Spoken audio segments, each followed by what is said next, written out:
বিশ্ব ফুটবলে নরওয়েজীয় ঝড় 5বারের বিশ্ব চ্যাম্পিয়ন ব্রাজিলকে 2-1 ব্যবধানে বিদায় করে 2026 ফিফা বিশ্বকাপে প্রথমবারের মতো কোয়ার্টার ফাইনালের টিকিট কাটল নরওয়ে।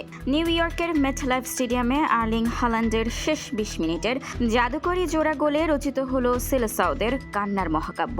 আর এই হারের মাধ্যমে দীর্ঘ 36 বছর পর বিশ্বকাপের কোয়ার্টারের আগেই বিদায় নিল ব্রাজিল। 1990 সালের পর বিশ্বমঞ্চে এটাই তাদের দ্রুততম বিদায়। নাটকীয়তা ঠাসা প্রথমার্ধের শুরুতেই 3 মিনিটে গোল পেয়েছিল নরওয়ে, তবে VAR তা অফসাইডে বাতিল হয়। 10 মিনিটে ব্রাজিল পেনাল্টি পেলেও ব্রুনো গুইমারায়েসের শট বাঁদিকে ঝাঁপিয়ে দুর্দান্তভাবে ঠেকিয়ে দেয় নরওয়েজীয় কিপার ওরান নাইল্যান্ড।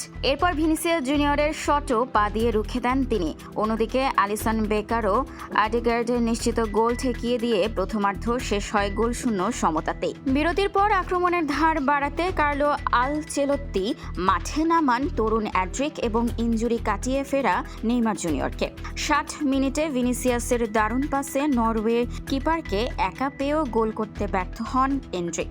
ব্রাজিল যখন সুযোগ হারাচ্ছিল তখনই নিজের জাত চেনান আর্লিং হাল্যান্ড।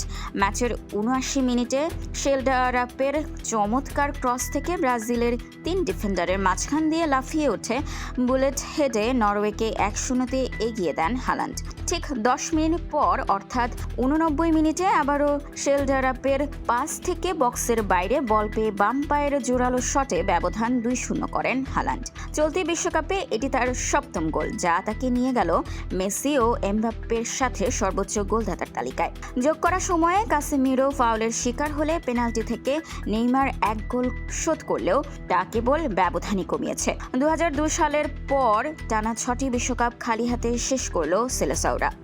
স্পোর্টস ডেস্ক, খোলা কাগজ, ঢাকা।